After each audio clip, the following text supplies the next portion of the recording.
ولید اقبال صاحب، آپ بطور اپوزیشن کیوں ایک مؤثر کردار ادا نہیں کر سکے ابھی تک؟ جے یو آئی اور پی ٹی آئی ان کو ایک ساتھ دیکھا جا رہا تھا، بالخصوص جب کہا گیا عید کے بعد کوئی احتجاج ہوگا یا ایک ساتھ مل کر چلیں گے، لیکن آج صورتحال یہ ہے کہ جے یو آئی، کامران مرتضیٰ صاحب کا اسٹیٹمنٹ ہے کہ آپ لوگوں کے وفد سے جو ملاقات کرتے ہیں تو پھر کامران صاحب مولانا صاحب کو یہ مشورہ دیتے ہیں کہ ان سے ہر بات تحریری طور پہ لے لیں، یہ نہ ہو کہ کل کو مکر جائیں اپنی بات سے یا عوام کے سامنے پھر ہمیں رکھنی پڑے یہ باتیں۔ یہ اتنا زیادہ اعتماد کا فقدان اپوزیشن کی ان دو بڑی جماعتوں کی بہت کمزوری ظاہر نہیں کر رہا؟ نہیں جی، ایک کہ جی اپوزیشن کے طور پہ ہم کمزور ہیں یا کوئی کردار نہیں ادا کر سکتے، یہ آپ کی رائے ہو سکتا ہے ہو، میں اس سے اتفاق نہیں کرتا۔ اپوزیشن اس سے زیادہ مؤثر کیا ہو سکتی ہے کہ آپ ماشاءاللہ آپ کے چینل پہ میں بیٹھا ہوا ہوں اور میرے ساتھی بیٹھے ہوں گے دوسرے چینلز پر، اور سارا الیکٹرانک میڈیا ابھی 7 بجے سے لے کے 10 بجے تک جو ہے وہ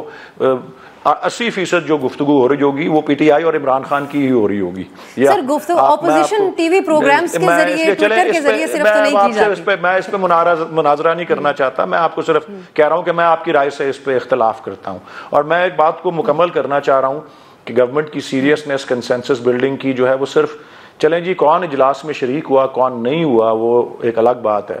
لیکن جو شریک بھی ہوئے ہیں اب وہ دیکھ لیں کہ جی گورنمنٹ ایک اعلامیہ جاری کرتی ہے، وہ کہتی ہے جی اعلامیہ یہ اتفاق ہے ساروں کا،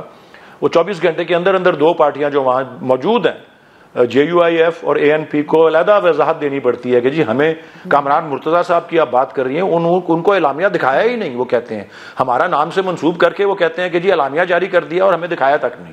اس لیے، اور کامران مرتضیٰ صاحب میرے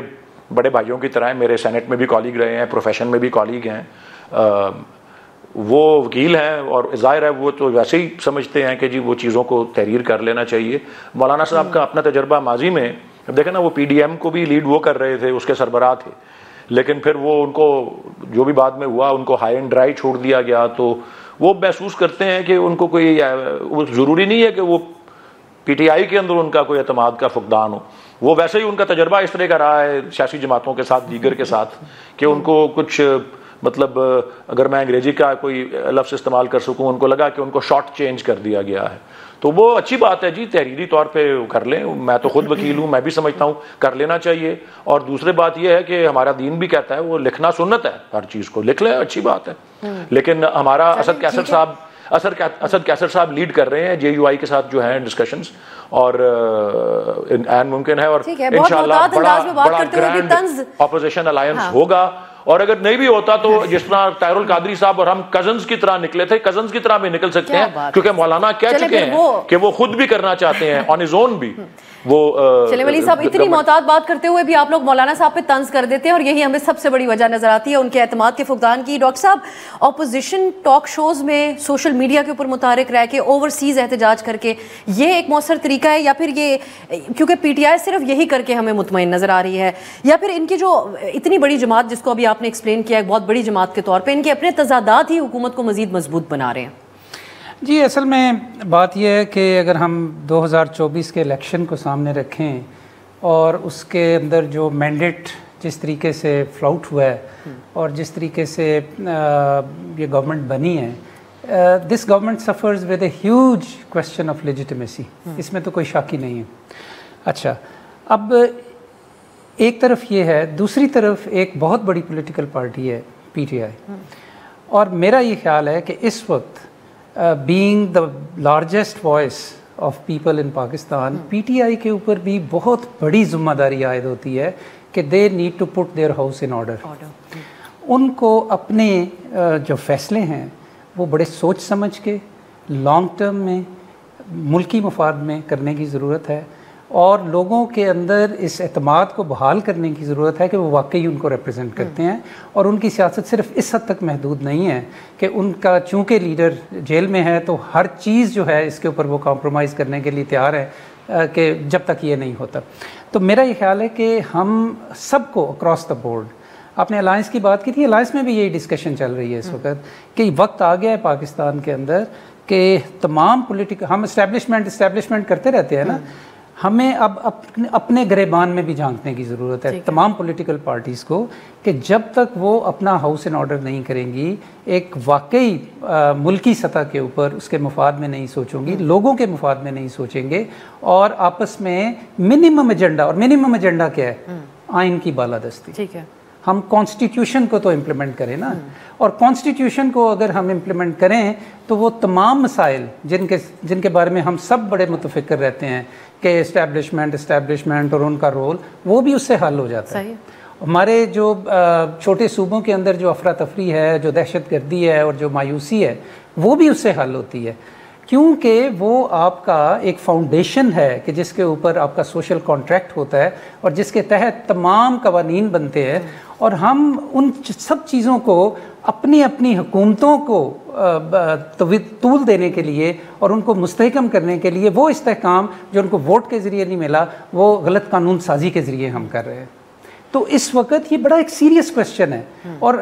ہم تاریخ کے کٹہرے میں کھڑے ہوں گے آنے والے وقت میں تمام پولیٹیکل پارٹیز کہ ہم نے اپنا رول کس طریقے سے اب عوام پاکستان پارٹی کے پلیٹ فارم سے اگر اس اتحاد میں آگے جا کے آپ سے ضرور جاننا چاہوں گی، اس کا آپ حصہ بنتے ہیں، تو پی ٹی آئی کے ساتھ کون سا بنیادی نقطہ ہے جس پہ آپ کا اتفاق ہوگا؟ اور شاید خاقان صاحب کا بھی ایک بنیادی نقطے پہ اتفاق نہیں ہے، وہ یہ کہ اسٹریٹ کے اوپر مزاحمت کے حوالے سے انہوں نے اس کی حمایت نہیں کی تھی. میں اس پہ آپ سے بات کروں گی. ڈاکٹر صاحبہ،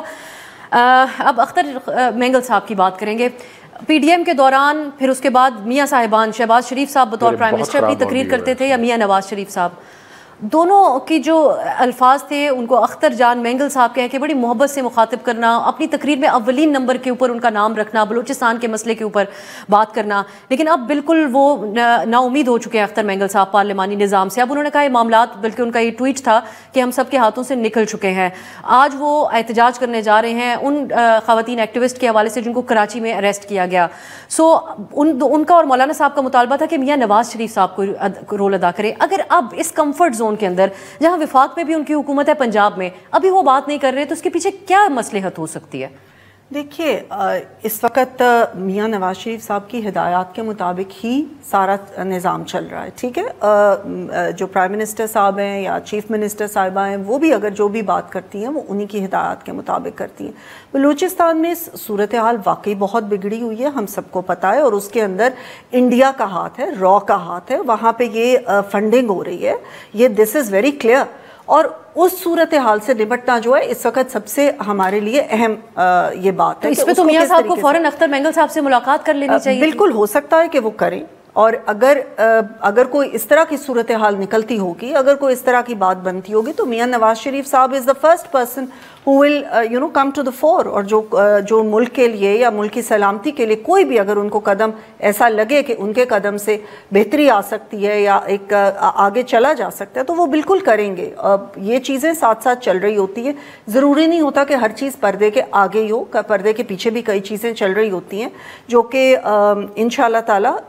ایوری بڈی، جتنے بھی لوگ ہیں، سب یہی چاہتے ہیں کہ ملک کی بہتری کے لیے، ملک کی سلامتی کے لیے اس وقت this is the main focus that should be there. Because اس وقت افغانستان کی سرزمین سے بھی ہمارے اوپر حملہ آور ہو رہے ہیں، جو کہ کہا گیا اس کمیٹی میں، اور انڈیا بھی اس چیز میں پوری طریقے سے انوالو ہے. تو ہمیں سب سے پہلے تو یہ دیکھنا ہے کہ ہم نے پاکستان کی حفاظت کیسے کرنی ہے، پاکستان کی سلامتی کی حفاظت کیسے کرنی ہے. اپنی تمام جو ہماری